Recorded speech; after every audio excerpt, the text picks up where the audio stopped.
وقدم وبارك وسلم وصل على جميع إخوانه من النبيين والصالحين مولاي صل وسلم دائما أبدا على حبيبك خير الخلق كلهم هو الحبيب الذي ترجى شفاعته لكل هول من الأهوال المنتهبين. اللہ تعالیٰ کی حمد و ثنا اور اس کے حبیب پاک صاحب الاولاد سرکار دو عالم نور مجسم حضرت سیدنا احمد مصطفیٰ محمد مصطفیٰ صلی اللہ علیہ وسلم کی بارگاہ اقدس میں ہدیہ درود و سلام کے بعد برادر عزیز فاضل جلیل عالم نبیل حضرت علامہ مولانا قاری محمد مہدی اللہ صاحب حسنی دامت برکاتہم العالیہ بارگاہ میں اور ان توسط سے آپ سب کی خدمت میں السلام علیکم ورحمۃ اللہ وبرکاتہ. ہمارے بھائی صاحب فرما رہے تھے کہ یہ ایک فون کرتے ہیں اور ہم آ جاتے ہیں. اس کی حقیقت یہ ہے، ایک تو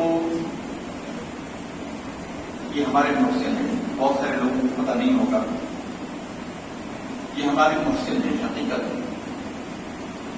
ہم جب کراچی میں آئے، آ کر یہاں پہ آباد ہوئے، ہمارے اولین ساتھیوں میں سے ہیں اور ہم یہاں آ کر ٹھہرا بھی کرتے تھے، یہ ہماری میزبانی بھی کرتے تھے. ان کا فرمانا ہمارے لیے حکم ہوتا ہے. ہم دل سے ان کی قدر کرتے ہیں اور ان کے شکر گزار ہیں کہ آپ سے ہم کرانے کا موقع بھی عطا کرتے ہیں. دوسرے نمبر پر یہ اللہ اور اللہ کے رسول صلی اللہ علیہ وسلم کے محور بات ہوتی ہے. اس میں جو آئے اس کے لیے عزت ہے، اس کے لیے باعث عزت ہے. جو آتا ہے وہ سائل ہے، چاہے ہم ہوں یا آپ. ہر کوئی اللہ اور اللہ کے رسول کی بارگاہ کا سائل اور اللہ تعالیٰ کی بارگاہ میں اس کا حاضر ہونا اس کے لیے اعزاز ہے. تو اس لیے ہم ان کے شکر گزار ہیں کہ یہ ہمیں یہاں حاضری کا موقع دیتے ہیں، آپ سے ہم کرامی کی شرف ادا کرتے ہیں. مسجد کا ذکر ہم بھی دیکھتے رہے، یہ غالب میں دوسرا سکون میں یہاں تک کہ پوری شاید تھی کہ نہیں مسجد. جب ہم یہاں شروع میں آئے تھے 22 سال 23 سال 24 سال کے بعد یہ ہماری آنکھوں کے سامنے دل توسیع ہوئی. ہم اکثر اپنے احباب کو بتاتے ہیں. ایک مسجد ملتان تھی، ہمارے تایا جی اللہ تعالیٰ ان کی مغفرت فرمائے، ان کی مسجد تھی غوثیہ مسجد کے نام سے. عزیز چوک اگر کسی نے دیکھا وہ ملتان اسٹیشن کے قریب ہے، چاہوڑ والا میں کوئی چھوٹی سی مسجد تھی. ان کے دور میں اس کی کچھ توسیع ہوئی تھی، پھر ان کا انتقال ہو گیا بعد میں بھی. تو وہ بھی اتنی بڑی نہیں ہوئی ابھی تک بھی، اوپر ہو گئی 2-3 منزلیں. اور علامہ صاحب کی دلچسپی اور علامہ صاحب کی کاوشیں اور کوششیں یقیناً اللہ تعالیٰ کی بارگاہ میں مقبول ہیں کہ اتنی بڑی مسجد بن گئی ہے. اتنی طرف اس کے دروازے، اتنے بڑا مدرسہ ابھی فرما رہے تھے کہ 18-20 بچے. اور بات یہ ہوتی ہے کہ بندہ جس بالغانہ انداز میں گفتگو کر رہا ہوتا ہے، بتا رہا ہوتا ہے، جتنی خوشی حضرت کا اپنا مکان ہوا تو اتنی خوشی سے اس کا نہیں بتاتے، اس کا خوشی سے تذکرہ نہیں فرماتے. تذکرہ میں آگے کو بات آگے کوئی نعمت ملی تو تذکرہ کر دیا کہ اللہ نے یہ نعمت ادا کی. لیکن مسجد کا تذکرہ جس بالغانہ انداز میں کرتے ہیں، ہمیں یقین ہے کہ اللہ تعالیٰ کی بارگاہ میں قبولیت کے سوا کچھ اور نہیں ہے. اہل علاقہ کی خوش نصیبی ہے. اور خود ہم تو کہیں گے کہ حضرت علامہ منظور کی بھی خوش قسمتی ہے. ان کو آپ جیسے امام ملے اور آپ کو ان جیسے نمازی، آپ کو امام ملے اور ان کو آپ جیسے نمازی ملے، آپ جیسے محلے دار ملے. اللہ تعالیٰ ایسے علماء کی قدر کرنے کی توفیق نصیب فرمائے. حدیث شریف کے اندر ہے نبی کریم صلی اللہ علیہ وسلم نے ارشاد فرمایا ہے کہ ان العلماء ورثۃ الانبیاء، بے شک علماء ہی انبیاء کے وارث ہیں. تو ایسے ہی علماء انبیاء کے وارث ہیں. ہمارے یہ قریب بھائی بیٹھے ہیں کہ ہمارے شروع کے دوستوں میں ہیں، اس وقت کی بھی حضرت کے طفیل ہمارے دوست بنے تھے. ان کو بھی یقیناً وہ وقت یاد ہوگا جب یہ مسجد چھوٹی تھی، آج اتنی بڑی مسجد بن گئی، اتنا بڑا مدرسہ بن گیا. قرآن مجید فرقان حمید میں اللہ رب العزت نے ارشاد فرمایا ہے کہ انما یعمر مساجد اللہ من آمن باللہ الآخر. اللہ کی مسجدیں صرف وہی عبادت کرتے ہیں، صرف وہی. حصر ہے انما، اس کے سوا کچھ اور نہیں. کہ اللہ کی مسجدوں کو آباد وہی کرتے ہیں، تعمیر وہی کرتے ہیں جو اللہ اور یوم آخرت پر ایمان رکھتے ہیں. تو اللہ کی مسجد کی تعمیر کرنے میں عمارت بنانا بھی شامل ہے اور اس کے اندر نمازیں پڑھنا بھی شامل ہے، اس میں حاضر ہونا بھی شامل ہے. تو اس لحاظ سے یہ اللہ تعالیٰ کی طرف سے سرٹیفکیٹ ہے علامہ صاحب کو بھی اور آپ کو بھی کہ اللہ تعالیٰ کے گھر کی آبادی میں آپ دامیں درمیں قدمیں سخنیں حصہ لیتے ہیں. اور علامہ منظور مدد اللہ اس کی نگرانی فرما کے سرپرستی کرتے ہیں اور اتنا بڑا ادارہ بن گیا. یہ بچے جو قرآن مجید پڑھتے ہیں جن کا بھی تذکرہ فرما رہے تھے کہ حفاظ بھی ہو گئے، وہ تراویح بھی سنائیں گے اور ابھی بلکہ اس بچے کی بھی جگہ بنی نہیں، انشاءاللہ ان کی بھی جگہ بن جائے گی. یہ آپ اس کو ہلکا کہ اس کو عام سا تذکرہ نہ سمجھیں کہ اللہ کی بارگاہ میں اتنا بڑا عمل ہے، اتنا بڑا عمل ہے. ایک حافظ قرآن جنت میں تو مومن جائیں گے. حدیث شریف کے اندر ہے، علی شیر خدا رضی اللہ عنہ سے روایت حدیث ہے کہ اللہ رب العزت نے، اللہ کے حبیب صلی اللہ علیہ وسلم نے فرمایا من قرأ القرآن فاستظهره فأحل حلاله وحرم حرامه أدخله الله الجنة وشفعه عشرة من أهل بيته كلهم قد وجبت له النار. جس نے قرآن پڑھا، اسے یاد رکھا، قرآن کے حلال کو حلال جانا، حرام کو حرام سمجھا، اللہ تعالیٰ اس کو تو جنت میں داخل فرمائے گا ہی، اس کے 10 ان گھر والوں کو جن پر جہنم وارد ہو چکی ہوگی اس کی سفارش کی وجہ سے اللہ ان کو بھی جنت میں داخل فرما دے گا. ایک حافظ قرآن کا ہے.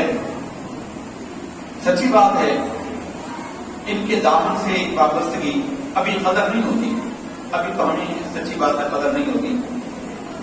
امام عبد الرحمن ابن جوزی بچوں کو قرآن مجید کا ترجمہ اور تفسیر پڑھا رہے تھے.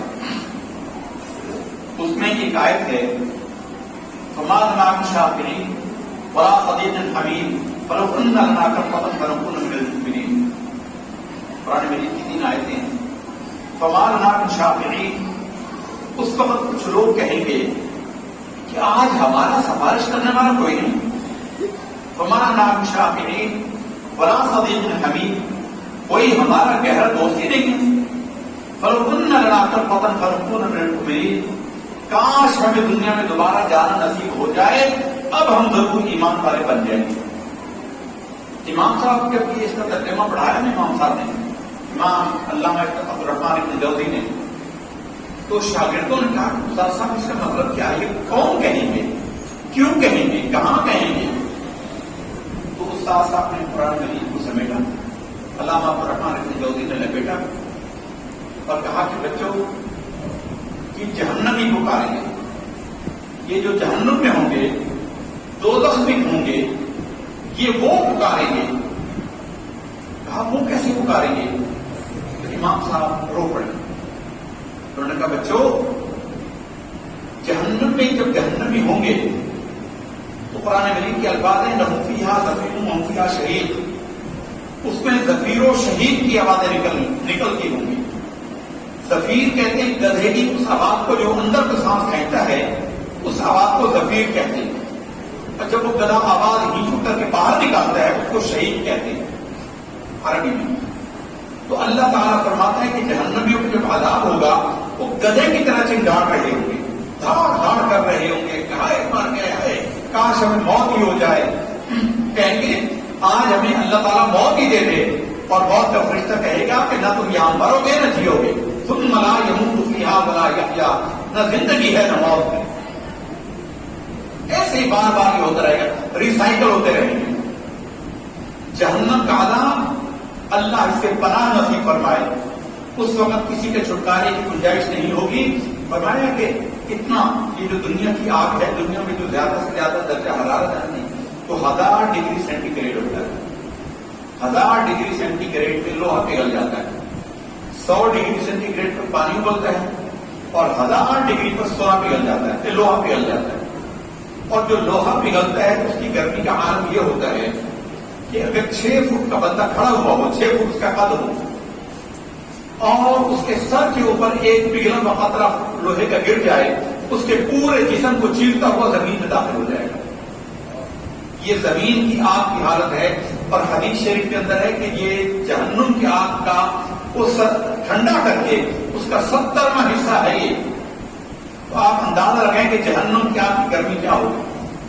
فرمائے 1000 سال رب کریم نے اس کو دہکایا آگ کو، اور وہ سفید ہو گئی، پھر 1000 سال مزید دہکایا تو وہ سرخ ہو گئی، پھر 1000 سال دہکایا تو وہ سیاہ ہو گئی۔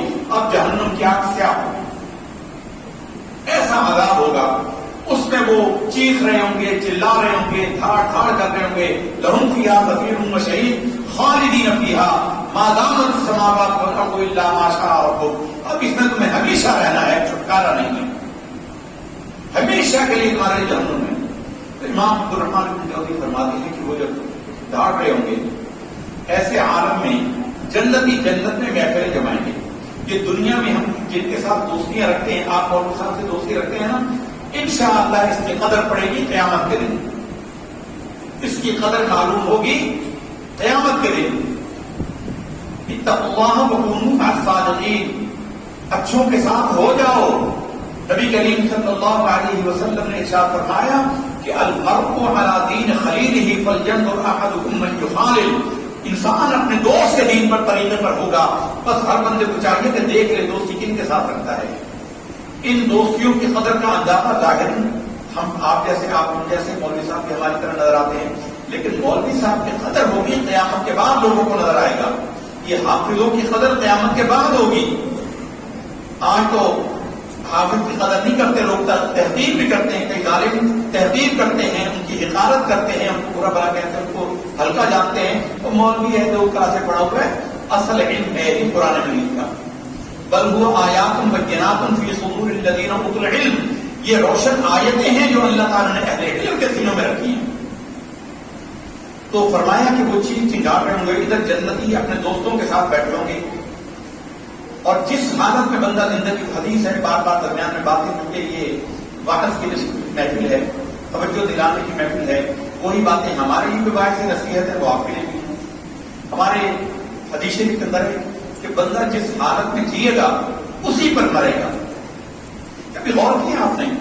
کوئی اداکار مرتا ہے، کوئی گلوکار مرتا ہے، عورت ہو یا مرد ہو، جب اس کی برسی آتی ہے نا تو اس کو ٹریبیوٹ پیش کیا جاتا ہے، اس کے گانے چلا چلا کر، یعنی اگر عذاب میں کوئی کمی ہونے بھی لگے تو پھر اس کو عذاب دوبارہ دیا جائے کہ تم نے جو برائی جاری کی ہے وہ ابھی پھر جاری ہے۔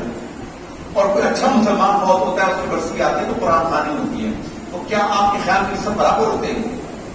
یہ برابر نہیں ہوتے۔ حضور نبی کریم صلی اللہ علیہ وسلم نے فرمایا جس حال میں جیو گے اسی پر مرو گے، جس پر مرو گے اسی پر اٹھو گے۔ دین کی محفلوں میں بیٹھنا سیکھیے، دین کے ساتھ محبت کیجیے، دین والوں سے محبت کیجیے، اسی محبت میں جینا ہوگا، اسی میں مرنا ہوگا، قیامت میں اسی سے اٹھنا ہوگا، اسی پر اٹھنا ہوگا۔ ہمارے دوست ہیں وہ ڈیفینس سیکٹر کے رہتے مولوی صاحب ہیں، بتا رہے تھے مدرسے میں کچھ لوگ آئے کہ وہ ہمارا ایک بزرگ ہے، اس کے گھر کا بڑا ہے، وہ بس کا کنڈکٹر تھا، بس کا کنڈکٹر تھا زندگی اس نے گزاری، تو وہ مر رہا تھا لیکن اس کی روح نہیں نکل رہی تھی، جان اٹکی ہوئی تھی۔ اللہ کے نبی صلی اللہ علیہ وسلم نے سکرات موت کی سختیوں سے پناہ مانگی ہے۔ حضور کو تو تکلیف نہیں ہوتی، ہمارے سبق کے لیے کہ روح کی سختی کیسی ہے، موت کی سختی کیسی ہے۔ فرمائے ایسے ہوتی ہے کہ جسم کے اندر کانٹے دار جھاڑی لگی ہو اور اس کی جڑ منہ سے باہر نکلی ہوئی ہو اور پوری طاقت سے کوئی اس کو کھینچے، ہر رگ سے اس کے کانٹے چھلتے ہوئے باہر نکلے، ایسے روح کی سختی ہوتی ہے۔ اب یہ دوران میں جتنا لمبا ہو جائے گا اذیت اتنی بڑھ جائے گی۔ تو مدرسے والوں کو کہا کہ بچے کی حالت نازک ہے تو آپ پڑھنے کے لیے طلباء کو بھیجیں، قرآن شریف پڑھیں، ان کے لیے آسانی ہو جائے۔ بچے پڑھنے گئے تو وہ اس کو کہتے تھے کلمہ پڑھ، گھر والے کہتے تھے کلمہ پڑھ، وہ کہتا تھا رک رک، چل چل، ڈبل اے، رک جا رک جا، جیسے بسوں والے کنڈکٹر کہتے ہیں۔ تو جب سورہ یاسین شریف کی مختصر سے تلاوت کی تو روح تو اس کی نکل گئی، لیکن وہ یہی کہتا ہوا دنیا سے گیا۔ اللہ کے نبی نے فرمایا جس حالت میں جیو گے اسی پر مرو گے۔ جو حالت ہم زندگی بھر کرتے ہیں اگر دین کی محفل میں ہوگی، کبھی ذہن پلٹ گیا تو اس وقت میں یاد آ گیا تو یہ چیزیں جاری ہو جائیں گی، اللہ اور اللہ کے رسول کی محبت آ جائے گی، موت کی سختیاں آسان ہو جائیں گی۔ تو امام عبد الرحمن ابن جوزی کہتے ہیں جنتی جنت میں محفلیں لگا کر بیٹھے ہوں گے، دوست کی ادھر چلا رہے ہوں گے، ادھر دوست بیٹھے ہوں گے وقت لگا کے، علی الارائک ینظرون متکئین علی سرر مطاعمها من استبرق، تکیے لگا کر بیٹھے ہوں گے، ایک دوسرے کے سامنے بیٹھے ہوں گے اور دیکھ رہے ہوں گے اور خوشیاں کر رہے ہوں گے۔ اس وقت ان کو دوستوں کی یاد آئے گی۔ قیامت میں تو دوستیاں بھول جائیں گی، رشتے بھی بھول جائیں گے، لیکن جب جنت میں لوگ اکٹھے ہو جائیں گے تو اللہ تعالیٰ دنیا کی دوستیوں کو قائم کر دے گا۔ جو جنتی دوست ہوں وہ جنت میں اکٹھے ہو جائیں گے، والدین بھی اکٹھے ہو جائیں گے جنت میں۔ اب دوست دوستوں میں بیٹھے ہوں گے، جنت میں کوئی مصروفیت تو ہے نہیں، خوشگپیاں کر رہے ہوں گے، مزے کر رہے ہوں گے، ایک کہے گا، ایک کو خیال آ جائے گا۔ یہ علامہ عبد الرحمن ابن جوزی جو فرما رہے ہیں اس کا ترجمہ آپ کو بتا رہے ہیں۔ وہ فرماتے ہیں کہ وہ دیکھ کر کہیں گے ارے وہ یار وہ ہمارا ایک فلاں دوست ہوتا تھا دنیا میں، نظر نہیں آ رہا یہاں پہ۔ پھر سب کی توجہ ہوگی، ایک کہ ہاں یار وہ فلاں تھا وہ بھی نہیں بیٹھا تھا، وہ فلاں بھائی صاحب وہ ہوتے تھے دنیا میں ہمارے ساتھ، فلاں صوفی صاحب، میرے فلاں نمازی، میرے فلاں دوست، میرے فلاں، ایک ایک کر کے سب کو یاد آ جائیں گے۔ ہاں یار وہ بہت سارے دوست نہیں ہمارے، کہاں رہ گئے؟ اگر جنت میں ہوتے تو اللہ نے تو جنت میں اکٹھا کرنا تھا، جنت میں نہیں ہے تو یقیناً وہ بیچارے دوزخ میں ہیں، اور دوزخ میں ہوگا لہم فیہا زفیر و شہیق خالدین فیہا، وہاں گدھے کی طرح آوازیں نکال رہے ہوں گے جہنمی عذاب کی وجہ سے، جیسے دنیا میں ڈنڈا پڑے تو ہائے ہائے ہوتا، وہاں تو بہت ہی بڑا برا حال ہوگا۔ فرمایا کہ جہنم کا عذاب اتنا شدید ہوگا، اب وہ آگ جو اس سے 70 گنا زیادہ سخت ہے، وہ یہ جسم کو چنگاری نہیں سہ سکتا۔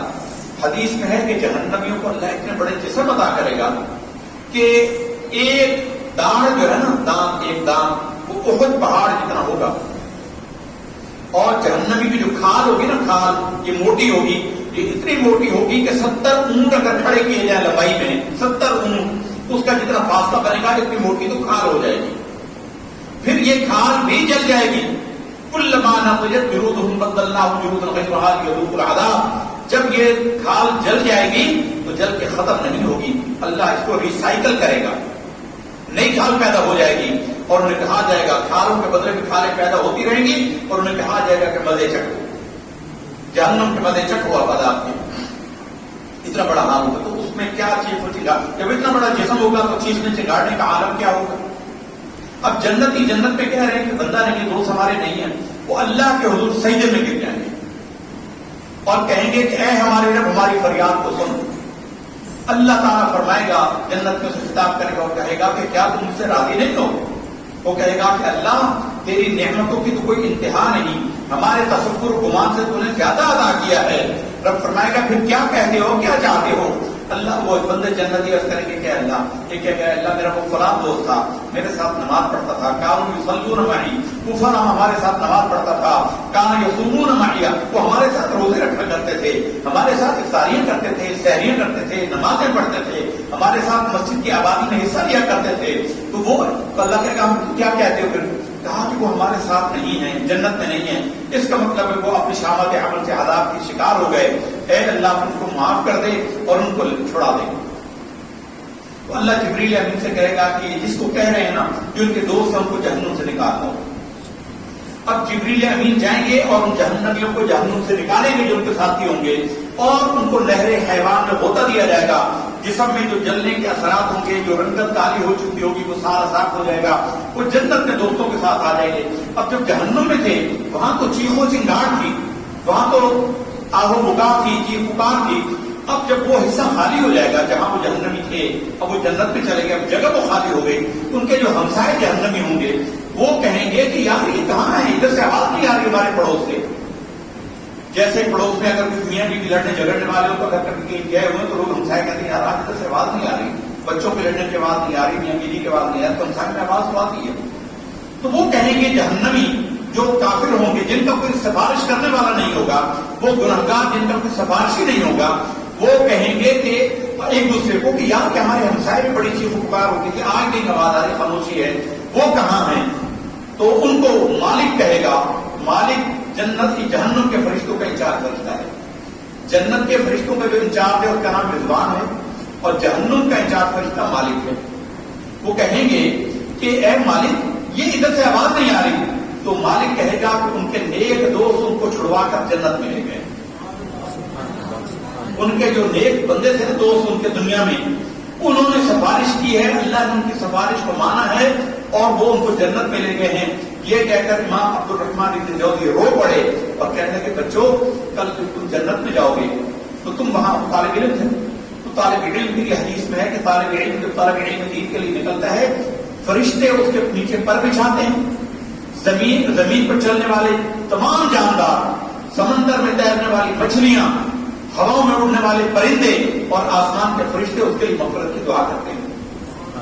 طالب علم کی یہ شان ہے جو آپ کے قرآن یہ سینکڑوں اور کئی لوگ یہاں پر بچے پڑھتے ہیں, بچیاں پڑھتی ہیں, اتنا بڑا مدرسہ ہو گیا, یہ جنت کی تیاری ہے. تو امام عبد الرحمن ابن جوزی کو دیکھ کر رو پڑے اور کہا کہ میرے بچوں تم جنتی ہو, تمہیں رسول اللہ نے کہا ہے کہ تم جنتی ہو. تم جب تک جنت میں جاؤ اور اپنے بوڑھے استاد کو وہاں نہ دیکھو تو اپنے استاد کی سفارش کر دینا اور کہنا کہ اللہ ہمارے استاد بوڑھے استاد کو بھی معاف کر دیں. یہ آخرت میں قیمت پڑے گی, یہ اس کی قدر آخرت میں ہوگی, دنیا میں نہیں ہوتی. ہمارے یہاں تو ایک وقت میں کئی آیات اور کئی حدیثیں سنا دی جاتی ہیں, اس میں ساری باتیں, ایک ایک حدیث کے لیے لوگ 5,000 کلومیٹر کا سفر کر کے جاتے تھے. مدینہ سے چلے شام گئے, مدینہ سے چلے مصر گئے ایک حدیث پوچھنے کے لیے. گورنر نے استقبال کیا اور کہا کہ حضور کیسے آنا, صحابی رسول آئے ہیں, مدینہ سے آئے ہیں, مصر آئے ہیں. گورنر نے استقبال کیا, لوگوں نے استقبال کیا, کہا کیوں آئے؟ کہا کہ ہم نے سنا تھا کہ تیرے پاس بڑا حدیث ہے, وہ حدیث تو سنا دے. اس نے کہا حضور نہ سناؤں گا, آپ میرے محل میں آئے, آپ سرکاری مہمان بنے. وہ کہتے تھے نہیں, ہم صرف ایک حدیث لینے آئے ہیں, وہ حدیث ہمیں دے, ہمارا اور کوئی کام نہیں. وہ حدیث بتاتا اور مدینہ سے مصر آئے وہ حدیث واپس چلا جاتا. قدر نبیلا ایک ہی جانن دنیا دار کمینے, قدر نبیلا جانن والے سو گئے بچ مدینے. تو برادران گرامی, کہ آج کی محفل کیا ہے؟ آج ہمارے زندگی کا پہلا دن ہے. انسان کی زندگی میں بڑے واقعات جو ہے نا, سب سے بڑے واقعات وہ دو ہیں. انسان کی, ہماری, آپ کی زندگی کے سب سے بڑے واقعات کوئی ہم سے پوچھے کہ کیا ہیں, صرف دو واقعات ہیں. ایک ہمارا دنیا میں آنا, ایک ہمارا دنیا سے جانا. دو اہم واقعات ہیں, سب سے بڑے بات. ہر واقعہ اسی کے سبب ہے. یہ جو پیدا ہونا ہے نا, یہ دنیا میں آنا, یہ مشقت کے گھر میں آنا ہے. 100 طرح کی مشقتیں ہیں. سیدنا ابو بکر صدیق افضل البشر بعد الانبیاء بالتحقیق, سیدنا ابی بکر صدیق رضی اللہ تعالی عنہ روتے تھے اور تقریر کر رہے تھے. زمین پہ تنکا پڑا ہوا دیکھا, یہ وہ ہیں جو 10 مبشرہ میں سے ہیں. تنکا اٹھایا اور کہا کہ کاش میں یہ تنکا ہوتا اور میں دنیا میں پیدا نہ ہوا ہوتا. یہ پیدا ہونا بڑی مشقتیں ہیں. اور ایک دفعہ تقریر کر رہے تھے, درخت پر چڑیا چہچہائی, کہنے لگے کہ چڑیا تو کتنی خوش قسمت ہے, تجھے حساب کا خوف نہیں اور مجھے حساب کا خوف. سب سے بڑا مشقت کا عمل ہے پیدا ہونا. اور ہمارے پیدا ہونے میں ہمارا ارادہ نہیں, ہمارا اختیار نہیں, ہماری منشا نہیں, ہماری چاہت نہیں, ہمارا کوئی فیصلہ نہیں ہمارے پیدائش میں. ہم میں سے کسی نے درخواست نہیں کی تھی کہ اے اللہ ہمیں تو انسان بنا. وہ چاہتا تو پتھر بنا دیتا, لوگ ٹھوکروں میں اڑا دیتے. وہ چاہتا تو تنکا بنا دیتا, لوگ پیروں کے نیچے مسل دیتے. وہ چاہتا تو جانور بنا دیتے, کتا بنا دیتا تو لوگ پتھر مارتے. سانپ بناتا تو لوگ سر کچل دیتے, اس کے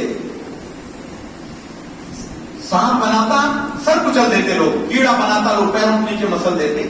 اس نے ہمیں اشرف المخلوقات بنائی, اس کا احسان ہے. یہ ہماری کوئی کوشش نہیں, ہماری کوئی کاوش نہیں, کسی نے درخواست نہیں کی. اور پھر اس نے احسان مزید کیا, اپنے پیارے حبیب کی امت میں بنایا, مسلمان پیدا کیا, انسان بنایا اور مسلمان بنایا. یہ مسلمانی کی ہمیں قدر نہیں ہے. ایک اللہ کے آگے گردن جھکانے کی ہمیں قدر نہیں ہے. اگر اس میں نہ ہوتے, یہ جو ہندو ہے نا, یہ ہم سے زیادہ پڑھے لکھے ہندوستان والے. مریخ میں مشن بھیج دیا انہوں نے. دنیا میں کمپیوٹر سائنس کے اندر ہم سے کہیں آگے ہیں, ہم سے بہت آگے ہیں. لیکن عقل کا عالم دیکھیں, ہاتھوں سے خود تراشتے ہیں, اس کے آگے ماتھا ٹیکتے. ایک 100 روپے کا خدا دکان پہ کر کے 100 روپے والا خدا دے دے. انہوں نے کہا نہیں یہ مجھے پسند ہے, دوسرا دے دے. اس نے یہ خدا کو رد کر دیا, دوسرا آیا, اس نے دوسرا خدا خرید لیا, جو رد کیا وہ خدا ہے, اس کے آگے ماتھے ٹیک رہے. اللہ چاہتا تو ہمیں ادھر بنا دے, ہم بھی وہی کچھ کر رہے ہوتے. گائے کو ماتا بناتے اور کہتے لوگ کہتے وہ کہہ رہا تھا، وہ ایک ان کا پنڈت خود ہی کہہ رہا تھا کہ گائے کو تم ماں کہتے ہو تو بیل کو باپ بھی تو کہو نا. پھر ہماری عقل بھی ایسی ہوگی. اللہ کا احسان ہے، اللہ رب العزت کا احسان ہے. اس نے ہمیں انسان بنایا، انسانوں میں مسلمان بنایا، اور مسلمانوں میں اپنے پیارے حبیب صلی اللہ علیہ وسلم کی محبت کرنے والا بنایا، ادب والوں میں بنایا. وہ بھی مسلمان ہیں جو کہتے ہیں کہ نبی کیا تھا، ہماری طرح کا انسان جو تھا. وہ بھی ہیں جن کے لیے اللہ نے فرمایا هل أتاك حديث الغاشية وجوه يومئذ خاشعة عاملة ناصبة تصلى نارا حامية. کیا تجھے قیامت کی خبر پہنچی ہے؟ قیامت کی خبر ہے تجھے؟ هل أتاك حديث الغاشية، کیا تجھے قیامت کی خبر آئی؟ غاشیہ کی خبر آئی. غاشیہ کا مطلب چھا جانے والی. وجوہ یومئذ خاشعة، اس دن بہت سارے چہرے لرز رہے ہوں گے، ڈر رہے ہوں گے. عاملة ناصبة، عمل کر کر کے پیشانی پر سینوں کے نشان ہوں گے، گھٹوں میں گوڑوں میں نشان پڑ جائیں گے، تھک گئے ہوں گے. عاملة ناصبة تصلى نارا حامیہ تسقى من عین آنیہ. انہیں کہا جائے گا ان کو گھسیٹ کے جہنم میں ڈالو. تسقى من عین آنیہ، پیپ اور کھولتے ہوئے پانی کی پیپ پلایا جائے گا. کبھی ڈاکٹر کے پاس جائیں، کسی کو پس پڑی ہوئی ان سے کہتے ہیں انجیکشن سے سرنج سے سک کرے اور ہمارے منہ میں ڈالے، پھر پتہ لگے گا پیپ پینا کیسا ہے. جہنم میں تو اس کے علاوہ پینے کو ملے گا ہی کچھ نہیں. اللہ کا فضل اور احسان ہمارے شامل حال ہوا ہے اور ہم پیدا ہوئے. ہم پیدا ہوئے، انسان ہوئے، مسلمان ہوئے. یہ اللہ تعالیٰ کا ہم پر بہت بڑا احسان ہے. جتنا احسان کا اس کا مان لیں اتنا کم ہے، جتنا شکر کریں اتنا کم ہے. پھر زندگی گزرتی ہے. زندگی آمد برائے بندگی، زندگی بے بندگی شرمندگی. زندگی بندگی کے لیے اللہ نے ہمیں دی. وما خلقت الجن والانس الا ليعبدون. ہر شے ہمارے لیے اور ہمیں رب نے اپنے لیے بنایا. ہم اپنے مقصد زندگی کو بھول گئے، پورا سال بھلاتے رہے، پورا سال بھولے رہے. ایسی کتاب میں ہمارے عمل لکھے جاتے ہیں کہ دیکھیے نا آج کل جن کو سیاست کا تھوڑا بہت شوق ہے وہ جانتے ہیں کہ آج کل آڈیو لیکس اور ویڈیو لیکس کے چرچے ہیں اور چھپتے پھر رہے، منہ چھپاتے پھر رہے ہیں. جو بے حیا ہیں وہ کبھی حیا نہیں کرتے. یہ جو بے حیا ہے نا، یہ آخرت میں بھی حیا نہیں کریں گے. یہ آخرت میں رب کیا میں بھی حیا نہیں کریں گے. حدیث شریف کے اندر ہے، سرکار نے فرمایا اذا لم تستحی فاصنع ما شئت. بے حیا ہو جا جو مرضی کرتا ہے. یہ بے حیا ہیں کہ وہاں بھی بکواس نہیں بند کریں گے. اللہ تعالیٰ فرماتا ہے کہ اس دن یہ ظالم جب ان سے پوچھا جائے گا تم یہ حرکتیں کرتے تھے، یہ بے حیا وہاں بھی کہیں گے نہیں ہم نے نہیں کچھ کیا، ہم نے نہیں کچھ کیا. اللہ فرماتا ہے اليوم نختم على افواههم وتكلمنا ايديهم وتشهد ارجلهم بما كانوا يكسبون. آج کے دن ہم ان کے منہ پر مہر لگا دیں گے اور ان کے پیر بولیں گے، ان کے ہاتھ بولیں گے، پوری جلد بولے گی. وقالوا لجلودهم لما شهدتم علينا. بندے کہتے ہیں یہ ہماری جلد تو ہمارے خلاف کیسے گواہی دے رہی ہے، تو کیسے بول پڑی. جلد کہے گی مجھے کسی رب نے بولنے کا حکم دیا جو ہر شے کو بولانے تک عادت قدرت رکھتا ہے. تو برادران گرامی، ہم اس زندگی کو بھولے رہے. ایک ایسی کتاب ہماری ویڈیو بن رہی ہے، آڈیو ویڈیو بن رہی ہے، جس کے اندر ہماری زندگی کا ایک ایک لمحہ، ایک ایک بات لکھی جا رہی ہے جس کا ہمیں اندازہ نہیں. ہم غفلت میں پڑے ہوئے ہیں. قرآن مجید میں رب فرماتا ہے ما یلفظ من قول الا لدیہ رقیب عتید. کوئی لفظ تم ایسا نہیں بولتے جس پر ایک نگران فرشتہ مقرر نہ ہو. انسان کہے گا ما لهذا الكتاب لا يغادر صغيرة ولا كبيرة الا احصاها ووجدوا ما عملوا حاضرا. اس دن وہ انسان دیکھے گا تو کہے گا کہ ہائے کیا ہو گیا، اس کتاب نے کوئی چھوٹی بڑی شے چھوڑی نہیں جو لکھنا نہیں ہو. اور ہر شے ووجدوا ما عملوا حاضرا، جو یہ انہوں نے عمل کیا ان کے سارے ان کے سامنے پیش کر دیے. بڑا کڑا وقت ہے اور ہم نے وہ سارا وقت غفلت میں گزارا. ہم جب کوئی عمل کرتے ہیں، کوئی بھی عمل کرتے ہیں، وہ عمل اپنا اچھا یا برا رد عمل ضرور کرتا ہے. ہر زبان کے اندر محاورے، جیسا کرو گے ویسا کرو، عام محاورہ. جو کسی کے لیے کنواں کھوتا ہے وہ گرتا ہے. ہر زبان کے اندر بڑے محاورے ہیں اس طرح، جو کرو گے ویسا کرو گے. کیونکہ دنیا کے اندر فزکس کا ایک اصول ہے، ہر عمل کا رد عمل ہوتا ہے. جیسا عمل کرو گے ویسا شدید رد عمل آئے گا. کسی بندے کو آپ تھپڑ ماریں جواب میں وہ آپ کو تھپڑ مارے گا. کسی سے محبت کرے وہ محبت سے پیش آئے گا. آپ گیند کو دیوار پہ زور سے مارے جتنی طاقت سے آپ پھینکیں گے اس سے زیادہ شدت سے وہ واپس آئے گی. جو ہم عمل کریں گے قیامت میں اس کا بدلہ پائیں گے. گناہ کریں گے تو گناہ کا بدلہ ملے گا, گناہوں کا بدلہ ملے گا. صرف ایک عمل ایسا ہے, صرف ایک عمل ایسا ہے جس سے گناہ کا عمل, گناہ صاف ہو جاتا ہے, مٹ جاتا ہے. وہ ایسے ہے جیسے آپ نے گیند کو ریت کر مارا. فرش پہ ماریں گے تو اچھلے گی, لیکن ریت پہ ماریں گے تو وہ دب جائے گی, وہیں پر بیٹھ جائے گی, اس سے واپس ریباؤنڈ نہیں ہوگی. وہ کیا ہے؟ فرمایا کہ وہ استغفار ہے.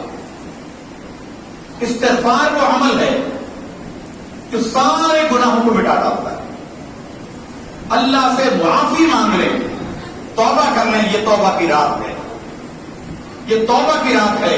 اور جس نے سچے دل سے توبہ کی, حدیث شریف کے اندر ہے التائب من الذنب کمن لا ذنب لہ, جس نے توبہ کی وہ ایسا ہے گویا اس نے کوئی گناہ کیا ہی نہیں. التائب من الذنب کمن لا ذنب لہ.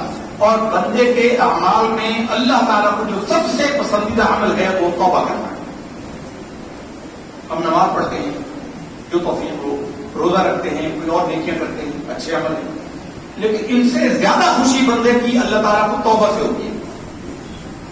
سب سے زیادہ اللہ تعالیٰ کے بارگاہ میں جو خوشی کا عمل ہے وہ توبہ ہے. یہ اتنا بڑا عمل ہے. بخاری شریف کی حدیث ہے, سرکار دو عالم صلی اللہ علیہ وسلم نے ارشاد فرمایا, توبہ کے بعد میں حضور نے فرمایا کہ ایک بندہ سفر کر رہا ہے, صحرا میں اونٹ پر سفر کر رہا ہے, اور اس کی اونٹ پر اس کا کھانے پینے کا سامان ہے, پانی ہے پینے کا, کھانے کا سامان ہے, باقی اسباب سب کچھ ہے. جنگل بیابان ہے, صحرا ہے, ریگستان ہے. شہر کے لوگ ریگستان کو نہیں جانتے. ریگستان میں جب طوفان آتا ہے, لیکن ریگستان تو چلتا ہوا بندہ اس کے اندر دب جاتا ہے. پوری ریت کے اتنے ٹیلے اڑ کر آ جاتے ہیں, بندہ دفن ہو جاتا ہے اس کے اندر. راستے کا پتہ نہیں چلتا, دائیں جائیں بائیں سمتیں کوئی نہیں ہوتی, درخت نہیں ہوتے, سائنس سے اندازہ نہیں ہوتا بھی ادھر جانا ہے ادھر جانا, راستہ بھول جاتا ہے. بندہ راستہ بھول گیا. سرکار فرماتے ہیں کہ اونٹ پر اس کا سامان ہے اور اس کا اونٹ وہ اس کی وہ تھکن سے اترتا ہے, ایک جگہ تھوڑا سا اسے سایہ نظر آتا ہے, وہ اونٹ کو بٹھاتا ہے, خود بھی سو جاتا ہے, اونٹ بھی بیٹھ جاتا ہے. لیکن جب وہ سو کے جاگتا ہے تو اٹھ کے دیکھتا ہے تو اس کا اونٹ سامان سمیت غائب ہو جاتا ہے, سامان سمیت غائب. اب کھانے کا سامان بھی اس میں, پانی بھی اسی میں, پانی کا وہاں نشان نہیں ہے. اب وہ موت کے انتظار میں ہے کہ اونٹ بھی چلا گیا, سامان بھی چلا گیا, اب کیا کروں گا, موت کے سوا کوئی چارہ نہیں, رستے کا کوئی پتہ نہیں, ریت میں چلتے ہوئے پیر دھستے ہیں, بیٹھ گیا, موت کا انتظار کرتا ہے. غشی طاری ہو جاتی ہے, غشی طاری ہوتی ہے اور وہ بے ہوش ہو جاتا ہے. پھر جب اس کو ہوش آتا ہے تو دیکھے کہ اس کا سامان اونٹ سمیت سامان اس کا وہیں پر موجود ہے. تو تم بتاؤ لوگوں سے کتنی خوشی ہوگی. سرکار نے فرمایا کہ کتنی خوشی ہوگی. لوگوں نے کہا یا اس کی خوشی کا تو کوئی اندازہ نہیں لگا سکتا. سرکار فرماتے ہیں کہ وہ اتنا خوشی میں بے خود ہو جاتا ہے کہ اللہ کو کہتا ہے اے اللہ میں تیرا رب ہوں اور تو میرا بندہ ہے. اللہ کو کہے گا, الٹا کہہ گا, ہے تو یہ بندہ وہ رب ہے, لیکن بندہ خوشی میں بے حال ہو جائے گا کہ موت سے بچ کے آ گیا, اس کا سامان مل گیا, زندگی بچ جائے گی. زندگی کی خوشی میں وہ کہتا ہے کہ اے اللہ تو میرا بندہ ہے, میں تیرا رب ہوں. تو سرکار نے فرمایا کہ جتنی خوشی اس کو ہوتی ہے نا, ایک بندے کی توبہ کرنے سے اللہ تعالیٰ کو اس سے بھی زیادہ خوشی ہوتی ہے. توبہ کرنے سے اللہ اتنا خوش ہوتا ہے. دیکھیں ہم دنیا میں سب سے زیادہ محبت و شفقت والی ہستی انسان کی ماں کی ہوتی ہے. ماں باپ بہت پیار ہوتے ہیں. بچہ لاڈلا اور بگڑا ہوا جو غلطی کرے اس کو کہتے ہیں یار ایسا نہ کیا کر, کبھی تھپڑ لگا دیا, کہا چل اچھا کوئی بات نہیں, ایسا نہ کرنا, 2-4 دفعہ جب بہت دفعہ کرے کہ ہم کو سمجھا کے دفعہ ہو جا, کتنی بار تو معافی مانگے گا, کتنی بار تو معاف کریں. ماں باپ بھی تنگ آ جاتے ہیں, ماں بھی تنگ آ جاتی ہے. وہ کیسا کریم رب ہے, کیسا کریم رب ہے کہ فرمایا کہ وہ یہ بھی نہیں کہتا کہ بندے تو مجھ سے پکا وعدہ کر کے آئندہ نہیں کرے گا, وہ یہ بھی نہیں کہتا. وہ کہتا بس تو معافی مانگ لے میں معاف کر دوں گا, صرف معافی مانگ لے. یہ اعلان حضور کے غلاموں کے لیے ہے. قل یا عبادی, اے میرے بندو, اے حبیب تم ان کو فرماؤ کہ اے میرے غلاموں, اے میرے بندو, اسرفوا علی انفسہم, وہ جنہوں نے ظلم کر کے اپنی جان پر ظلم کیے اور اپنے آپ کو ہلاکت کا مستحق بنا دیا, لا تقنطوا من رحمت اللہ, اللہ کے رحمت سے تم بھی مایوس نہ ہو. غزوہ احد میں آپ جانتے ہیں کہ حضور نبی کریم صلی اللہ علیہ وسلم کے محبوب چچا حضرت سیدنا حمزہ رضی اللہ تعالی عنہ شہید ہوئے اور بڑے ظالمانہ طریقے سے ان کو شہید کیا گیا. وہ وحشی نے حربہ پھینکا، چھوٹا سا ایک نیزہ ہوتا تھا جو حبشہ کے علاقے میں افریقہ کا ایک ہتھیار تھا، اس کو اس کی مارکن میں ابو سفیان کی بیوی ہندہ نے بعد میں مسلمان ہو گئی تھی، اس نے کہا تھا کہ اگر اب حمزہ کو قتل کر دے، کیونکہ حضرت حمزہ نے اس کے باپ کو جنگ بدر کے اندر قتل کیا تھا، تو نے کہا اگر تم میرے باپ کا بدلہ لے لینا میں تجھے آزاد کر دوں گی. وہ حربہ پھینکنے کا ماہر تھا، اس نے حربہ پھینکا، حضرت حمزہ کے ناک کے نیچے لگا، وہ شہید ہو گئے. اس نے قسم کھائی تھی کہ میں ان کے سر میں شراب پیوں گی اور اس کے اعضاء کو کاٹ کر اس کا ہار بناؤں گی. چنانچہ اس نے ان کے حضرت حمزہ کی جسم مبارک کے ناک کاٹا، کان کاٹا، سینہ چیرا، دل، گردہ، کلیجی نکالی اور ان کو چبانے کی کوشش کی، چبایا نہیں گیا تو تھوک دیا، باقی چیزوں کا ہار بنا کے گلے میں ڈالا، اس کو ہندہ نے آزاد کر دیا. بعد میں فتح مکہ کے موقع پر یہ مسلمان ہو گئے. یہ جا رہے تھے، ڈر رہے تھے، یہ ڈر رہے تھے تو حضور نبی کریم صلی اللہ علیہ وسلم کو کسی نے بتایا کہ یا رسول اللہ، وہ ڈرتا ہے کہ آپ کے چچا کو شہید کیا ہے اور وہ آپ معاف نہیں کریں گے. تو سرکار دو عالم صلی اللہ علیہ وسلم فرمایا کہ کہو آج کلمہ پڑھ لے، میں معاف کر دوں گا، معاف کر دوں گا. حضرت حمزہ کی شہادت کا حضور کو اتنا صدمہ تھا کہ ان کی 70 مرتبہ نماز جنازہ پڑھی گئی، 70 بار نماز جنازہ پڑھی گئی. یعنی غزوہ احد کا ایک ایک شہید لایا جاتا، حضرت حمزہ کی جسم مبارک ان کے ساتھ رکھا جاتا اور ان کے ساتھ نماز پڑھی جاتی. 70 بار حضرت حمزہ کی شہادت نماز جنازہ پڑھی گئی. حضور کے محبوب چچا تھے اور دودھ شریف بھائی بھی تھے. ایک ہی دایا کو دودھ کو 2 سال آگے تھے، لیکن انہوں نے اسی عورت کو دودھ کیا تھا، حضرت سلیبہ کا، جس کا سرکار نے کیا تھا. رضائی بھائی بھی تھے، دوست بھی تھے، رشتے میں سگے چچا تھے. حضور کو بڑا نہیں تھا تو حضور نے بلکہ کہا تھا کہ میں اس کے بدلے میں 70 لوگوں کو قتل کروں گا. پھر اللہ نے کہا حبیب آپ کی شان کے لائق نہیں، آپ ان کو چھوڑ دیتا بیٹھے کہ میں جانوں اور یہ جانے. تو پھر حضور نے ارادہ تک فرما دیا. تو حضرت حمزہ کے حضور کو شہادت کا اتنا رنگ تھا، وحشی کو بتایا گیا کہ رسول اللہ آج بڑے فتح مکہ کے بعد دریا رخ میں جوش پر ہے، معاف فرما رہے ہیں، تو آپ جو ہے وہ آئیں کلمہ پڑھ لیں. تو میں کہا مجھے ڈر لگتا ہے، میرا جرم بہت بڑا ہے. حضور اس کو پتا تھا کہ حضور کو اپنے چچا سے کتنی محبت ہے. ہندہ بھی مسلمان ہو گئی، ابو سفیان بھی مسلمان ہو گیا. لوگوں نے کہا ہندہ جس نے تجھے بھیجا تھا وہ بھی مسلمان ہو گئی ہے، حضور کسی کو کچھ نہیں کہتے تو آجا مسلمان ہو جائے. اب قربان جائیں گے حضور کے صحابہ کو. سرکار دو عالم صلی اللہ علیہ وسلم نے فرمایا عالم ارواح میں اللہ نے جتنے انسانوں کو پیدا کیا تھا سب کے دلوں کو جانچا، سب کے دلوں کا امتحان لیا. جو سب سے اچھے دل تھے اللہ نے ان کو اپنے حبیب کا صحابی بنایا ہے. اب وہ قبول اسلام سے پہلے بڑے بڑے کام ہوئے، لیکن جب حضور کی صحابیت کے شرط مشرف ہوئے پھر دنیا میں کوئی ان جیسا نہ ہوا. صحابہ کے بارے میں الٹی سیدھی بات کرنا اپنے ایمان کو ضائع کرنے کو مترادف ہے. کوئی صحابی ہو، حضرت امیر معاویہ رضی اللہ تعالیٰ عنہ کو لوگ کام کرتے ہیں، اپنے ایمان کو ضائع کرتے ہیں. حضرت سیدنا عمر بن عبد العزیز کے بارے میں پوچھا گیا، حضرت حسن بصری سے پوچھا گیا کہ عمر بن عبد العزیز افضل ہیں یا امیر معاویہ افضل ہیں؟ امیر معاویہ صحابہ کرام میں وہ ہیں جن پر لوگ تانا کرتے ہیں، لوگ ان کے بارے میں دریدہ دہانی کرتے ہیں، اپنے ایمان کو غارت کرتے ہیں. ہمارے سردار ہیں حضرت سیدنا امیر معاویہ رضی اللہ عنہ. تو اور عمر بن عبد العزیز وہ ہیں جن کو کہا گیا کہ 5ویں خلیفہ راشد ہیں. اب ہمارا وقت اس کا اجازت نہیں دیتا، ہم آپ کو بتائیں حضرت عمر بن عبد العزیز کون تھے. حضرت عمر بن عبد العزیز وہ تھے کہ جب ان کی وفات ہوئی تو آسمان سے پرچہ گرا تھا، اس کے اوپر لکھا ہوا تھا کہ یہ عمر بن عبد العزیز کے لیے نار جہنم سے رہائی کا پروانہ ہے. عمر بن عبد العزیز اس پائے کے حصے کے تابعی تھے. اور حضرت عمر بن عبد العزیز ان کو جب شہید کیا جا ان کو زہر کھلایا گیا تھا، بنو امیہ نے کھلا دیا ان کو شہید تھے. تو ان کے ساتھ وہ ان کے دوست ان کے رشتہ دار آئے، انہوں نے کہا کہ بڑا افسوس ہو رہا ہے کہ آپ اپنے بیٹوں کو ایک چھوڑ کے نہیں جا رہے. مسلمہ نام کا ایک شخص بنو امیہ کا سردار تھا، کہا کہ آپ اپنے بچوں کے لیے کچھ نہیں چھوڑ کے جا رہے ہیں. تو انہوں نے کہا کہ میرے پاس تھا ہی کچھ نہیں، جو کچھ تھا میں نے لٹا دیا، اللہ کے راستے میں نے خرچ کر دیا، میرے پاس کچھ ہے نہیں. انہوں نے کہا کہ میں آپ کے بیٹوں کے لیے، آپ کے بچوں کے لیے 2 روپے بچے ہوئے، 2 درہم آئے تھے، 2 درہم آپ کے بیٹوں کے حصے میں آئے تھے، 2 روپے چھوڑے جا رہے ہیں. میں آپ کے بیٹوں کو 1,00,000 روپے دیتا ہوں، 1,00,000 روپے میں آپ کی خدمت میں نظر کرتا ہوں۔ آپ نے فرمایا کہ تو اپنے باپ پر پکا رہے گا؟ اس نے کہا ہاں میں وعدہ کرتا ہوں، میں دیتا ہوں۔ فرمایا کہ پھر میں تجھے اللہ کی قسم دے کے کہتا ہوں جو تو مجھے دے رہا ہے نا، جن لوگوں کا مال تو نے ظلمن لیا ہے نا، یہ ان کو واپس کر دو۔ عمر بن عبدالعزیز تھے، یہ گھر میں آئے نا تو ان کی بیٹیاں ان سے بات کرنے لگی تو آگے ان کا کپڑا رکھ کے ہاتھ رکھ کے بات کرتی تھی، چہرے کے اوپر کپڑا رکھ کے تو اپنے باپ سے بات کرتی تھی۔ اہلیہ کا نام فاطمہ تھا، کہنے لگے فاطمہ یہ کیا ہو گیا بچیوں کو، مجھ سے پردہ کر رہی ہے، باپ سے پردہ کر رہی ہے؟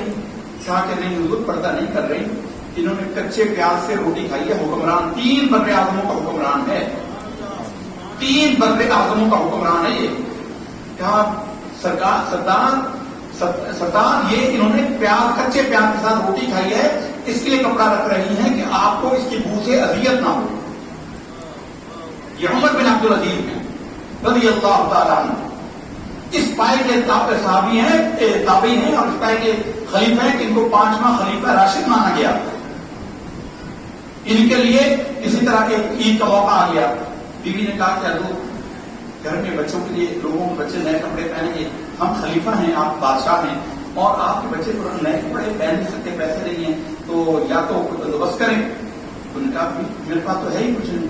انہوں نے کہا کہ 1 مہینے کی ایڈوانس تنخواہ لے لیں، بیت المال سے جو آپ کی تنخواہ مقرر ہے 1 مہینے کی تنخواہ لے لیں۔ آپ نے کہا یہ ٹھیک ہے۔ اب جیسی روح ویسے فرشتے، جیسے ہمارے حکمران ویسے ان کے وزیر و مشیر، جیسے ہمارے وزیر و مشیر ویسے ہمارے حکمران، جیسا راجا ویسی بندہ، الناس علی دین ملوکہم، جیسے لوگ ہوتے ہیں ویسے ہمارے حکمران ہوتے ہیں۔ تو آپ نے کہا ہاں ٹھیک ہے میں لکھ دیتا ہوں۔ تو اس کو بیت المال کو وزیر خزانہ کو خط لکھا کہ مجھے 1 مہینے کی تنخواہ دے دیں۔ اس وزیر خزانہ نے جواب میں لکھا کہ حضور میں آپ کو 1 مہینے کی تنخواہ دے دیتا ہوں، آپ مجھے اپنے 1 مہینے کی زندگی کی گارنٹی دے دیں کہ اگلے مہینے تک آپ زندہ رہیں گے۔ آپ رو پڑے اور کہا کہ ہاں بس میں گارنٹی بھی چکا کیونکہ میں نہیں کر سکتا ایسا، مجھے تو معاف کرو، میں یہ پرانے کپڑوں میں گزارا کر لیں، مجھے بیت میں وہ 1 مہینے کی گارنٹی میں کیسے دوں زندگی۔ تو یہ عمر بن عبدالعزیز جو 2 روپے چھوڑے تھے، بعد میں دنیا نے دیکھا یہ 1,00,000 روپے اس زمانے کے 1 لاکھ درہم سالانہ زکات دیا کرتے تھے، اور جن کے لیے 2-2 لاکھ ان کے والد نے ورثے میں چھوڑے ہوئے تھے وہ اس زکات پر پلتے تھے۔ یہ عمر بن عبدالعزیز۔ تو کسی نے کہا کہ امیر معاویہ افضل ہے یا عمر بن عبدالعزیز؟ فرمایا کہ تم امیر معاویہ کس سے عمر بن عبدالعزیز سے مقابلہ کرتے ہو؟ اللہ کی قسم امیر معاویہ کے گھوڑے کے نتھرے کے اندر جو مٹی پڑ گئی تھی وہ بھی عمر بن عبدالعزیز سے افضل ہے، کیونکہ صحابی کی جب ہم تعریف کرتے ہیں تو حضور کا صحابی ہے۔ اگر ہم صحابی کی عزت میں کمی کریں گے تو حضور کی عزت میں کمی کریں گے۔ صحابیت کا شرف اتنا بڑا ہے، ایک لحظہ کے لیے جس نے ایمان کی حالت میں حضور کی صحبت پالی، دنیا کے ہزاروں غوث قطب ابدال اکٹھے ہو جائیں اس صحابی کے مقام کو نہیں پہنچ سکتے۔ اللہ کے نبی صلی اللہ علیہ وسلم نے فرمایا تم میں سے کوئی احد پہاڑ کے برابر سونا اللہ کے راستے میں خرچ کر دے اور میرے صحابی نے 1 مٹھی جو اللہ کے راستے میں خرچ کیا ہو، اس 1 مٹھی جو کے برابر تمہارا احد پہاڑ کے برابر سونا خرچ کرنا نہیں آتا۔ یہ صحابہ کرام کا شان ہے۔ تو صحابہ کرام کے بارے میں جو زبان بولے وہ اپنے ایمان کی خیر منائے۔ صحابہ کرام رضوان اللہ تعالیٰ علیہم اجمعین۔ تو سرکار دو عالم صلی اللہ علیہ وسلم کی صحابہ کی محبت بھی ہمارا ایمان، اہل بیت اطہار کی محبت بھی۔ آج کل فکروں کا زمانہ ہے، طرح طرح کے لوگ بکواسیں کرتے ہیں، نہ کوئی وہ تبدیل کر سکتے ہیں نہ کوئی۔ تو اپنے ایمان کو بچائیے، اپنے ایمان کی خبر لیجیے۔ باہر باتوں سے بات نکل گئی، بہت دور چلی گئی۔ تو حضرت وحشی نے جب ان کو لوگوں نے کہا کہ بھائی آپ کلمہ پڑھ لیں اور حضور کا درجہ رکھیں تو اس نے کہا مجھے ڈر لگتا ہے، پہلے حضور سے پوچھو کہ وحشی آئے تو وحشی کے لیے امان ہے، اس کے گناہ معاف ہو جائیں گے، اتنا بڑا جرم کیا ہے۔ تو حضور نے فرمایا کہ ہاں اسے کہو آ جائے، اللہ تعالیٰ بخشنے والا ہے، یغفر لمن یشاء ویعذب من یشاء، جس کو چاہے معاف کر دے، جس کو چاہے وہ عذاب کرے۔ اور صحابہ کرام کی قربان جائیے کہ انہوں نے اللہ کے رحمت کے دروازوں کو ہمارے لیے کیسا کھولا۔ انہوں نے کہا یا رسول اللہ یہ تو اللہ کی مشیت پر ہے کہ ہمیں معاف کرے یا نہ کرے، عذاب دے یا سزا دے، ہمیں تو نہیں پتا کہ ہمیں معاف کرے گا ہی کرے گا۔ تو فرمایا پھر آپ نے دوبارہ قرآن کی آیت سنائی، فرمایا کہ اللہ تعالیٰ فرماتا ہے الا من تاب وآمن وعمل عملا صالحا فاولئک یبدل اللہ سیئاتہم حسنات۔ فرمایا کہ جو بدکاری کرے، گناہ کرے، اس کے لیے عذاب ہے، سوائے ان کے الا من تاب وآمن وعمل عملا صالحا، سوائے اس کے جو توبہ کرے، ایمان لائے اور اچھے عمل کرے، اللہ پھر اس کو نہ صرف یہ کہ معاف کر دے گا بلکہ معاف ہی نہیں کرے گا، بلکہ جتنے اس کے گناہ ہوں گے اللہ ہر گناہ کو نیکی میں تبدیل کر دے گا۔ اس آیت کی تفسیر میں حدیث شریف کے اندر حضور نے فرمایا، جب یہ آیت پڑھی نا تو حضور نے کہا کہ لوگوں کیا حال ہوگا، ایک بندہ رکھ کے حضور پیش ہوگا، اللہ کا دریا رحمت جوش ہوگا، اللہ اسے معاف کرنا چاہے گا، اللہ بندے سے پوچھے گا ہاں اے میرے بندے تو یہ گناہ کیا، بندہ ڈر جائے گا کہ اب مارا گیا، میرے حساب سے ہو گیا، ڈرتے ڈرتے کہے گا کہ ہاں اے اللہ میں نے کیا، اللہ فرشتے کو کہے گا کہ اس کے گناہ کے بدلے میں نیکی لی، یبدل اللہ سیئات حسنات، اللہ گناہوں کو نیکیوں سے تبدیل کر دے گا، 100 گناہ کیے تو 100 نیکیاں میں بن جائیں گی وہ، اب اللہ کا دریا رحمت جوش ہوئی، تو پھر اللہ فرمائے گا اچھا یہ فلاں گناہ کیا تھا تو نے، وہ کہے گا کہ وہ تو پہلے تو شاید اللہ نے چھوڑ دیا، اب نہیں بچتا، ڈرتے ڈرتے کہے گا کہ ہاں اے اللہ میں نے کیا، پھر اللہ کہے گا اس کو بھی نیکی میں تبدیل کر دو، ایک ایک گناہ آتا جائے گا، اللہ پوچھتا جائے گا، بندہ کہتا جائے گا، یہاں تک کہ بندے کو اللہ کے دریا رحمت کے جوش میں ہونے کا یقین ہو جائے گا۔ حدیث شریف میں سرکار نے فرمایا کہ پھر بندہ خود اپنے گناہ یاد کر کر کے کہے گا اللہ نے فلاں گناہ بھی کیا تھا، فلاں گناہ بھی کیا تھا، یعنی جب نیکیاں مل رہی ہیں گناہ کے بدلے میں تو پھر وہ خوشی سے خود اپنے گناہ ڈھونڈ رہا ہوگا۔ تو سرکار دو عالم صلی اللہ علیہ وسلم نے یہ آیت اس کو سنائی کہ رب یہ فرماتا ہے الا من تاب وآمن وعمل عملا صالحا فاولئک یبدل اللہ سیئاتہم حسنات وکان اللہ غفورا رحیما، اللہ نیکیوں کو گناہوں کو نیکیوں سے تبدیل کر دے گا، بڑا بخشنے والا مہربان ہے۔ تو توبہ کرے، ایمان لائے اور عمل صالح کرے۔ اب ہم بتا رہے ہیں نا تو قربان جائیے صحابہ کرام پر، اللہ کی رحمتوں کے دروازے انہوں نے کھول دیے بالکل ہمارے لیے۔ پھر انہوں نے جواب بھیجا، یا رسول اللہ صلی اللہ علیہ وسلم بخشی کہتا ہے کہ اس میں ایمان کی شرط ہے اور عمل صالح کی شرط ہے، الا من تاب، توبہ کروں میں کر لیتا ہوں، وہ آمن، ایمان بھی لے آتا ہوں، لیکن وہ عمل عملا صالحا، اچھے عمل بھی کرے۔ اب مجھے نہیں پتا میں ایمان لے آؤں، اچھے عمل کا موقع ہی نہ ملے، میں مر جاؤں، پھر تو مجھے یہ مغفرت نہیں ملے گی، مجھے تو کوئی گارنٹی دیجیے۔ پھر اللہ تعالیٰ کا ذریعہ رحمت پورے جوش پر آیا، کہا حبیب جو تیرے غلام ہیں ان کو یہ اعلان عام کر دے، یا عبادی، اے میرے غلاموں، اے میرے بندوں، نبی کے غلاموں کے لیے، نبی کے غلاموں کا شہر کراچی، نبی کے غلاموں کا شہر کراچی، قل یا عبادی، اے تم فرماؤ اے میرے غلاموں، اسرفوا علی انفسہم، جنہوں نے گناہ کر کے اپنی جان پر ظلم کر دیا، لا تقنطوا من رحمت اللہ، اللہ کی رحمت سے مایوس نہ ہو، ان اللہ یغفر الذنوب جميعا، اللہ تعالیٰ تمہارے سارے گناہوں کو معاف کرے۔ سبحان اللہ، سبحان اللہ۔ جب یہ آیت آئی تو پھر بخشی آیا، پھر وہ مسلمان ہوئے، اور پھر حضور نے ان کو اتنا فرما دیا کہ بخشی تو مسلمان ہو گیا، میں نے بھی معاف کیا، اللہ بھی تجھے معاف کرے، لیکن تو میرے سامنے نہ آیا کر، کہ تو سامنے آتا ہے تو مجھے اپنی چچا کی شہادت کا دکھ ہو جاتا ہے۔ پھر انہی بخشی نے مسیلمہ کذاب کو قتل کیا تھا، فرماتے تھے کہ میں نے ایام جاہلیت میں دنیا کے بہترین انسان کو شہید کیا تھا، اس کا کفارہ میں نے دنیا کے بدترین انسان کو قتل کر کے کر دیا ہے، مسلمہ کذاب کو قتل کیا۔ برادران گرامی، جو نبی کا غلام ہوتا ہے اس کے لیے اللہ تعالیٰ کا درگاہ رحمت عام ہے۔ آج استغفار کی رات ہے، جو غلطیاں ہو گئی فرمایا کہ جو توبہ کر لے وہ ایسا ہے گویا گناہوں سے معاف ہے۔ توبہ کے لیے وہ آیت ہم نے پڑھی تھی، توبوا الی اللہ توبۃ نصوحا، ایسی توبہ کرو جیسی توبۃ النصوح ہو۔ اب یہ نصوح ہے نا، نصوح کا مطلب ہے خالص توبہ کرنا، پکی توبہ کرنا جس سے لوگ عبرت حاصل کریں۔ جیسے کہتے ہیں نا پنجابی کے محاورے چوروں قدر، چور تھا اللہ کا ولی بن گیا، ایسا نیک ہوا کہ ادھر پلٹ کے نہیں دیتا، ایسی توبہ کرو۔ مولانا روم رحمۃ اللہ تعالی علیہ نے کتاب لکھی ہے جس کو دنیا کی 4 عظیم ترین کتابوں میں شمار کیا جاتا ہے۔ ایک بڑے عالم گزرے ہیں، وہ کہتے ہیں میں ہر کتاب کی کاپی بنا سکتا ہوں، ہر کتاب جیسی کتاب لکھ سکتا ہوں سوائے 4 کتابوں کے۔ اولاً قرآن مجید کلام اللہ کتاب، قرآن مجید اس جیسا کوئی کلام نہیں لکھ سکتا۔ پھر بخاری شریف جیسی کتاب حدیث میں نہیں لکھی جا سکتی۔ پھر کہا کہ ہدایہ شریف فقہ حنفی کی عظیم کتاب ہے، فرمایا کہ اس جیسی کتاب کوئی نہیں لکھ سکتا۔ پھر کہا کہ 4 نمبر پر مثنوی مولانا روم، اس جیسی کتاب بھی کوئی نہیں لکھ سکتا۔ مثنوی کے اندر انہوں نے قرآن مجید کے مضامین کو تمثیل کے پیراگراف میں مثال کے ذریعے بتایا ہے۔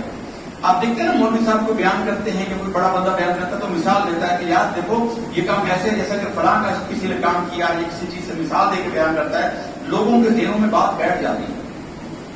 تو قرآن مجید کی اس آیت کو توبوا الی اللہ توبۃ نصوحا، توبہ کرو جیسے توبۃ النصوح ہو، نصوح کا مطلب ہے خیر خواہی والی، اخلاص والی، خالص توبہ جس میں کوئی آمیزش نہ ہو، گناہ کرنے کا کوئی ارادہ نہ ہو۔ اس لیے کہ لوگ توبہ کرتے ہیں پھر توبہ توڑ دیتے ہیں، ارادہ گناہ کے ساتھ توبہ کرنا، مذاق ہے توبہ کا کرنا، یعنی دل میں ارادہ کیا ابھی توبہ کر لو، پھر کل پھر کر لیں گے، پھر توبہ کر لیں گے۔ کسی شاعر نے کہا ہے کہ توبہ کی پھر توبہ کی پھر توبہ کر کے توڑ دی، توبہ کی پھر توبہ کی پھر توبہ کر کے توڑ دی، اس طرح توبہ پہ توبہ، توبہ توبہ کر دی، توبہ بھی توبہ کرتی ہے کہ کیا بنتا ہے، ہر روز توبہ کرتا ہے، ہر روز غلطی کرتا ہے، اس کے باوجود یہ ارادے گناہ کے ساتھ توبہ نہ کریں، یہ اللہ کا رحمت کا مذاق اڑانا ہے۔ لیکن جتنی بار توبہ ٹوٹتی جائے پھر توبہ کر دو۔ شیطان کا سب سے بڑا ہتھیار یہ ہے کہ بندے کو اللہ کی رحمت سے مایوس کر دے۔ شیطان کا سب سے بڑا وار یہ ہے، شیطان کہتا ہے کہ گویا تیرا گناہ اللہ کی رحمت سے بڑا ہے، جبکہ رب نے فرمایا کہ رحمتی وسعت کل شیء، میری رحمت ہر شے کو وسیع ہے۔ گویا بندہ یہ کہتا ہے کہ میرا گناہ ہے، اللہ تیری رحمت سے بھی بڑا ہے، اللہ کی رحمت بڑی ہے۔ غلطی توبہ پکی کی تھی پھر ٹوٹ گئی، پھر توبہ کر دو، یہ نہ کرو۔ ہمارے اردو میں عجیب عجیب محاورے بنے ہوئے ہیں، جیسے وہ کہتا ہے کہ مومن خان مومن ایک شاید گزرے تو کہتے ہیں عمر تو ساری کٹی عشق بتا میں مومن، ساری زندگی تو اے مومن تو نے بت پرستی کی، عمر تو ساری کٹی عشق بتا میں مومن، آخری وقت کیا خاک مسلمان ہو۔ یہ شیطان کا دھوکہ ہے۔ اردو کا ایک محاورہ ہے، 900 چوہے کھا کر بلی حج کو چلی۔ بڑھاپے میں بندہ نیکی کر لے، لوگ تانے مارتے ہیں، تانے دیتے ہیں، وہ تانوں پر صبر کرے، وہ تانے اس کے لیے نیکیاں بن جائیں گے۔ تانوں سے نہیں گھبرانا چاہیے، نیکی کا راستہ جب ہو جائے اختیار کر لینا چاہیے، جب توفیق ہو۔ عمر تو ساری کٹی عشق غالب کو دیکھیے، وہ کہتا ہے گناہ تو نے اتنے کیے، شراب تو اتنے پیتا ہے، کعبے کے منہ سے جاؤ گے غالب، شرم تم کو مگر نہیں آتی۔ اور بھائی شرم تو آنی چاہیے تھی، گناہ کرتے ہوئے تو نے شرم کی نہیں، اب توبہ کرتے ہوئے تجھے شرم آتی ہے، یہ شیطان کا ہتھیار ہے۔ شفیق بلخی کے پاس ایک بزرگ آئے، سفید ریش بزرگ آئے، کہا کہ حضور میں توبہ کرنے آیا ہوں لیکن مجھے لگتا ہے کہ میں نے بڑی دیر کر دی ہے۔ انہوں نے کہا نہیں اللہ کے بندے، موت سے پہلے آ گیا تو جلدی آ گیا ہے، موت سے پہلے آ گیا توبہ۔ تو برادران گرامی، آج کی اس رات کا خاص پیغام یہی ہے کہ سچے دل سے توبہ کر لیجیے۔ اے اللہ ہم تیری بارگاہ میں اپنے گناہوں پر نادم شرمندہ ہیں، اعتراف کرتے ہیں اور ہم تیری بارگاہ میں توبہ کرتے ہیں۔ اللہ ہماری توبہ کو قبول و منظور فرما، آئندہ زندگی میں گناہوں سے بچنے میں مدد و توفیق فرما۔ تو اس لیے توبہ کرتے ہوئے بندے کو شرم نہیں آنی چاہیے، گناہ کرتے ہوئے شرم آنی چاہیے۔ جب وہاں نہیں آئی، اللہ کے سوا کوئی ٹھکانا نہیں، بندہ کہاں جا کر توبہ کرے۔ تو مولانا فرماتے ہیں توبہ نصوح کو سمجھانے کے لیے انہوں نے کہا کہ ایک فرضی کردار انہوں نے بتایا کہ نصوح نام کا ایک شخص تھا، ایک لڑکا تھا، نصوح اس کا نام تھا۔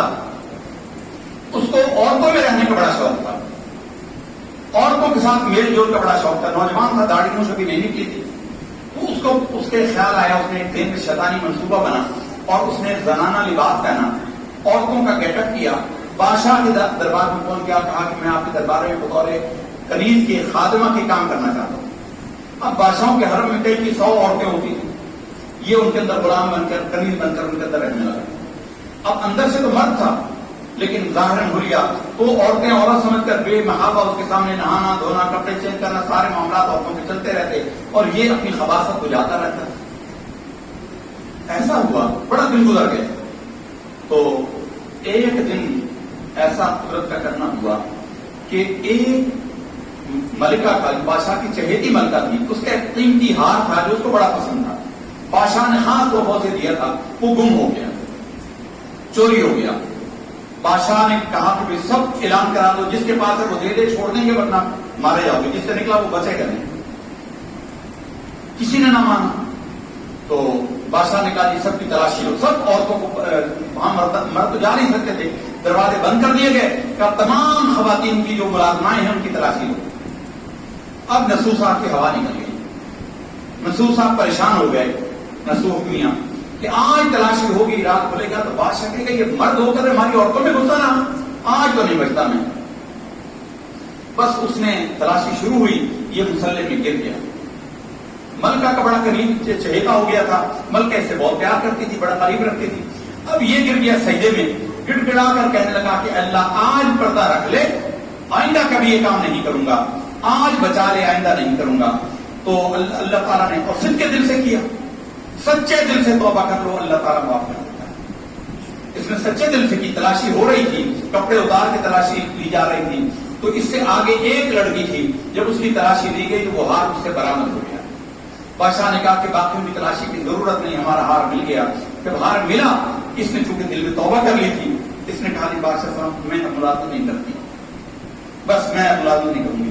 بادشاہ نے بھی کہا، ملکہ نے بھی کہا، بڑا روکا، بہت منتیں کی، دگنی تنخواہ دینے کے وعدہ کیا. اس نے کہا نہیں، بس اب ارادہ کر لیا چھوڑنے کا، تو چھوڑ دیا. تو یوں یہ وہاں سے نکل آیا اور پھر اس کی طرف پلٹا نہیں. تو مولانا روم فرماتے ہیں کہ توبہ کرو نسوج جیسی توبہ، کہ پھر تمہیں کتنا رغبت دلائی جائے، گناہ کا کتنا شوق ہو، کتنے مواقع ہوں، لیکن جب تم نے توبہ کر لی ہے پھر گناہ کے قریب نہ جاؤ. یہ ہے توبۃ النصوح. ایسی توبہ کرو جس سے لوگوں کی عبرت ہو. توبہ کے 3 ارکان ہیں، 4 ارکان ہیں بنیادی طور پر. اولا ندامت، سب سے پہلا حدیث میں ہے، حضور نے فرمایا الندم ہی توبہ، ندامت ہی تو توبہ ہے. پہلا شرط یہ ہے کہ ہمارے دل میں شرمندگی پیدا ہو کہ ہم نے بڑا ظلم کیا، بڑا برا کیا. اس کے بعد اس کام کو چھوڑ دے، ترک کرے. نمازیں نہیں پڑھتا، نمازیں پڑھنا شروع کر دے. بے نمازی کو ترک کرے اور نمازی ہو جائے. کوئی گناہ کا کام کرتا اس کو چھوڑ دے، پہلے شرمندہ ہو پھر اسے چھوڑے. پھر جو تلافی کر سکتا ہے، کسی کا حق مارا تو اس کو حق لوٹائے. اللہ کا حق چھوڑا نمازوں کا تو نمازیں ادا کرے. یہ نہیں کہ وہ معاف ہو گئی، ادا کرنا گناہ ہے اور نماز کو چھوڑنا بھی گناہ ہے. تو قضا کرنے کے توبہ سے قضا کا گناہ معاف ہو جائے گا، لیکن ادا کرنا پڑے گی. کسی کا حق مارا، بہنوں کا جائیداد میں حصہ مارا، کسی کے ساتھ اور کوئی ظلم کیا، جب تک وہ معاف نہیں کرے گا معافی نہیں ہوگی. تو بڑا نازک معاملہ ہے. حدیث شریف کے اندر ہے، ایک ہی حدیث اتفاقاً 2-4 دن پہلے نظر سے گزری کہ ایک باپ کا قرضہ بیٹے پر ہوگا، باپ کا قرضہ بیٹے پر ہوگا. قیامت کے دن باپ بیٹے کا گریبان پکڑ لے گا، کہے گا اللہ سے میرا ایک قرضہ دینا ہے. اللہ کو بیٹا کہے گا باپ میں تیرا بیٹا ہوں، آج اگر تو مجھے نہیں چھوڑے گا میں تو مارا جاؤں گا، جہنم میں جاؤں گا، مجھے معاف کر دے، اللہ سے بھی معافی کروا دے. تو وہ باپ کہے گا بیٹے معاف شاف نہیں ہے، میں تو آج آرزو کر رہا ہوں کہ کاش تیرے اوپر اور زیادہ قرضہ ہوتا تاکہ تیری نیکیاں اور ملتی. جو حق کسی کا لیا ہوا ہے وہ دینا پڑے گا. یہ توبہ کی تیسری شرط ہے، تلافی کرنا. نمازیں قضا پڑھنا شروع کر دے، موت آ جائے پوری قضا ادا نہ ہو تو اللہ کی رحمت بڑی ہے، وہ معاف کر دے. لیکن قدم بڑھا دو، اپنا قدم توبہ کی طرف بڑھا دو. پھر چوتھا کام ہے آئندہ کے لیے ارادہ کرنا، عزم بالجزم کرنا کہ آئندہ یہ کام نہیں کروں گا. بہت سارے لوگ اس پر کہتے ہیں کہ آئندہ کے لیے اللہ سے عہد کرے. امام غزالی عجیب نقطہ بیان کرتے ہیں. امام غزالی رحمۃ اللہ تعالی علیہ فرماتے ہیں اللہ سے عہد نہ کرے کہ میں یہ کام نہیں کروں گا. تجھے اپنے قلب پر اختیار نہیں ہے کہ تو کرے یا نہ کرے، تو ارادہ کر، اللہ سے مدد مانگ. اگر تو نے کہا کہ عہد کرتا ہوں کہ نہیں کروں گا، پھر تو کر بیٹھے تو تجھے 2 گناہ ہوں گے، ایک تو گناہ کرنے کا، ایک وعدہ توڑنے کا. وَأَوْفُوا بِالْعَهْدِ إِنَّ الْعَهْدَ كَانَ مَسْئُولًا. وعدے کو پورا کرو، قیامت کے دن وعدوں کے بارے میں پوچھے جاؤ گے. وعدہ کر لیا تو تمہیں جواب دینا پڑے گا وعدہ کیوں توڑا. اس لیے وعدہ نہ کرو، ارادہ کرو، عزم بالجزم کرو، پکا ارادہ کرو. اے اللہ میرا پکا ارادہ میں یہ غلطی نہیں کروں گا، تو مجھے اس سے بچنے میں مدد و توفیق عطا. برادران گرامی، آج کی بات ہماری گفتگو یہی ہے. سب سے بڑھ کر تو استغفار حضور نے فرمایا کہ اس شخص کے لیے خوش مبارکباد